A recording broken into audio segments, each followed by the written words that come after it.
Hello, good morning students. कैसे हैं आप सभी। तो जैसा कि आज हमारे 8वीं कक्षा के क्लास है, तो आज हम पढ़ेंगे समास के परिचय। समास कितने प्रकार के होते हैं, कौन कौन से होते हैं, आज उसके बारे में थोड़ा थोड़ा हम जानेंगे। धन्यवाद।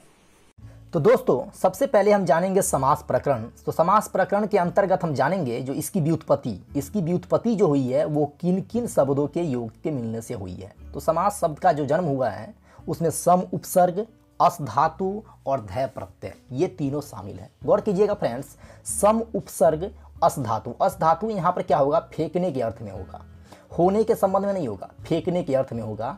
और सम उपसर्ग से सम, अस धातु से अस और धय ए का लोप हो करके यहाँ पर ए की मात्रा आ जाती है। तो क्या बन जाएगा अपना सम धन अस बराबर समास। तो इस तरीके से समास शब्द की उत्पत्ति हुई है। आप इसको अच्छे प्रकार से समझ गए होंगे। चलिए आगे बढ़ते हैं दोस्तों। अब बात करते हैं समास के अर्थ के बारे में। तो जैसा कि आप सभी जानते हैं, समास शब्द का जो अर्थ होता है वह होता है संक्षेप में कथन, यानी संक्षिप्तीकरण। यहाँ पर आपको लिखा हुआ दिख रहा होगा संक्षेप में कथन। इसकी परिभाषा होती है सम सनम समास, अर्थात इसको हम ऐसे कह सकते हैं जो संक्षिप्त रूप को धारण कर लेता है उसे ही हम समास कहते हैं। अब सामान्य परिभाषा की अगर बात करें तो पारस्परिक संबंध रखने वाले दो या दो से अधिक पदों के मेल को समास कहते हैं। जैसा कि आप सभी देख रहे हैं, पारस्परिक संबंध रखने वाले दो या दो से अधिक पदों के मेल को हम समास कहते हैं। अब गौर कीजिएगा फ्रेंड्स, इसको कई प्रकार से परिभाषित किया जाता है। जैसा कि आप सब जानते हैं, हिंदी व्याकरण के अनुसार हम इसे ऐसे भी कहते हैं, दो या दो से अधिक पद अपनी अपनी विभक्तियों को छोड़कर आपस में मिलते हैं तो उसे हम समास कहते हैं, या दो से अधिक पदों का एक पद हो जाना समास कहते हैं। तो आप इसको कई प्रकार से याद रख सकते हैं। तो कुल मिलाकर बात यहाँ पर यह हुई, समास का अर्थ ही होता है संक्षेपीकरण। आप इसको यहाँ पर इतना समझें, जो समास का अर्थ होता है संक्षेपीकरण। अब आइए थोड़ा आगे चर्चा कर लेते हैं। तो फ्रेंड्स, अब बात करते हैं समास के भेदों की। तो समास के भेदों को पढ़ने से पहले हमें यह जानना होगा, जो समास में जो है समस्त पद और समासिक पद ये दोनों जो होते हैं आपको इन्हें समझना होता है। समस्त पद और समासिक पद ये जो दोनों पद होते हैं, इन दोनों पद को समझिए। जैसे कि मैं एक उदाहरण की मदद से आपको समझाने का प्रयास करता हूँ। जैसे कि मैंने एक उदाहरण लिया है यहाँ पर पीताम्बर।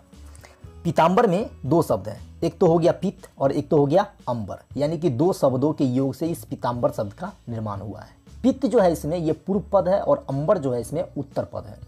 तो पूर्व पद और उत्तर पद इन दो पदों के मिलने से पीताम्बर शब्द का निर्माण हुआ है। अब यहाँ पर बात यहाँ पर फ्रेंड्स ये है, जो कभी कभी क्या होता है, कभी जो है सो पूर्व पद प्रधान हो जाता है, कभी उत्तर पद प्रधान हो जाता है, कभी ये दोनों पद प्रधान हो जाते हैं। कभी क्या होता है, कभी पूर्व पद प्रधान हो जाता है, कभी उत्तर पद हो जाता है, और कभी कभी क्या होता है, ये दोनों पद प्रधान हो जाते हैं, और कभी कभी इन दोनों के अतिरिक्त कोई तीसरा पद भी प्रधान हो जाता है। समास में आपको ये चीज़ बहुत ध्यान रखना है, कभी पूर्व पद प्रधान, कभी उत्तर पद प्रधान, कभी ये दोनों पद प्रधान, कभी दोनों के अतिरिक्त तीसरा पद प्रधान। आपको ये चीज़ ध्यान में रखना है। तो इसी प्रधानता के आधार पर समास के भेद जो हैं वे अलग अलग रूप में देखने को मिलते हैं। आइए हम समास के भेदों को चर्चा करते हैं। जैसा कि आप सब जानते हैं, समास के भेद, समास के मुख्यतः चार भेद होते हैं। समास के मुख्यतः कितने भेद होते हैं? चार भेद होते हैं। समानतः 6 भेद होते हैं और लघु सिद्धांत कौमुदी के अनुसार 5 भेद होते हैं। आपने बुक में पढ़ा होगा समास के कुल 6 भेद होते हैं, लेकिन आप गौर कीजिएगा फ्रेंड्स, मैं आपको बहुत ही हायर लेवल की बात बता रहा हूँ।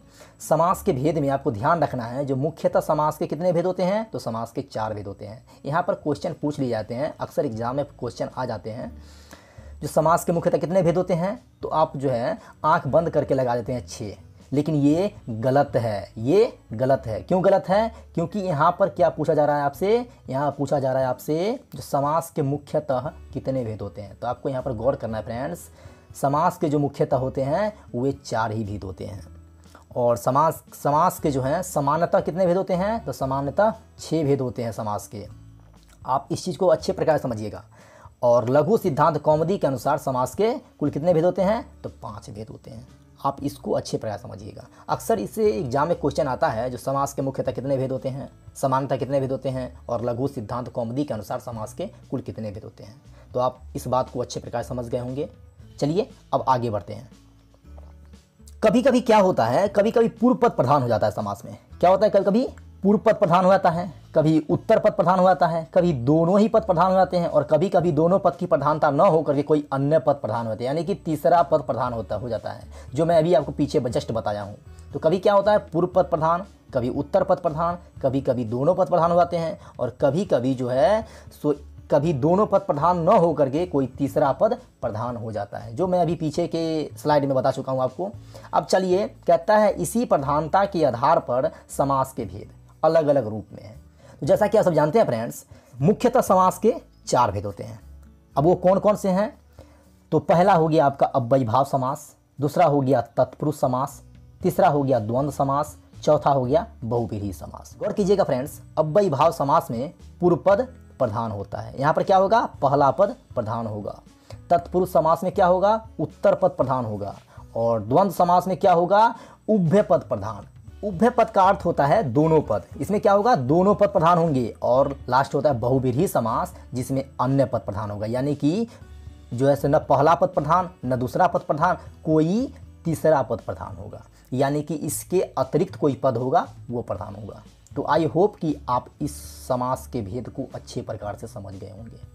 अक्सर एग्जाम में क्वेश्चन आता है, और क्वेश्चन जो है सो काफ़ी ज़्यादा पूछा गया एग्जाम में, जो मुख्यतः समास के कुल कितने भेद होते हैं। तो याद रखिएगा, मुख्यतः समास के 4 भेद होते हैं। अव्ययीभाव समास, जिसको पूर्व पद प्रधान कहा जाता है, तत्पुरुष समास, इसमें उत्तर पद प्रधान होता है, द्वंद्व समास उभय पद प्रधान होता है, उभय बोले तो दोनों पद प्रधान होता है, और बहुव्रीहि समास, जिसमें अन्य पद प्रधान होता है। अब बात करते हैं समास के 6 भेदों की। तो जैसा कि आप सभी देख रहे हैं, तो सामान्यतः समास के 6 भेद होते हैं, और उन 6 भेद को हम लोग अक्सर पढ़ते हैं, अपने बुक में पढ़ते हैं। जो समास के सामान्यतः 6 भेद होते हैं, अव्ययीभाव समास, तत्पुरुष समास, कर्मधारय समास, द्विगु समास, द्वंद्व समास और बहुव्रीहि समास। आप इसको अच्छे प्रकार से जानते होंगे। तत्पुरुष समास, अव्ययीभाव समास, तत्पुरुष समास, कर्मधारय समास, द्विगु समास, द्वंद्व समास और बहुव्रीहि समास। तो ये समास के सामान्यतः 6 भेद होते हैं, लेकिन मुख्यतः की बात करेगी तो 4 ही भेद होते हैं। अब आइए, कहता है लघु सिद्धांत कौमुदी के अनुसार समास के कुल कितने भेद होते हैं। तो लघु सिद्धांत कौमुदी के अनुसार समास के कुल 5 भेद होते हैं। वे कौन कौन से 5 भेद हैं? तो एक इसमें जुड़ जाता है केवल समास। कौन समास? केवल समास। और बाकी जो 4 समास होते हैं, जो हमारा मुख्यतः में आता था, वही समास हो जाएंगे, यानी अव्ययीभाव समास, तत्पुरुष समास, द्वंद्व समास, बहुव्रीहि समास। तो आप इसको अच्छे प्रकार से समझ गए होंगे। समास के मुख्यतः 4 भेद, सामान्यतः 6 भेद, और लघु सिद्धांत कौमुदी के अनुसार तो 5 भेद। तो 5 भेद जो है लघु सिद्धांत कौमुदी के अनुसार, इसमें एक भेद जो है केवल समास, इसको पढ़ा जाता है। अब बात करते हैं फ्रेंड्स समास विग्रह की। तो जैसा कि आप सब जानते हैं फ्रेंड्स, समास विग्रह में अगर बात किया जाएगा, तो समास विग्रह जो होते हैं वे 2 प्रकार से होते हैं। कौन कौन? तो एक तो होता है लौकिक विग्रह, और एक होता है अलौकिक विग्रह। समास विग्रह की अगर बात किया जाएगा, तो एक होता है लौकिक विग्रह और एक होता है अलौकिक विग्रह।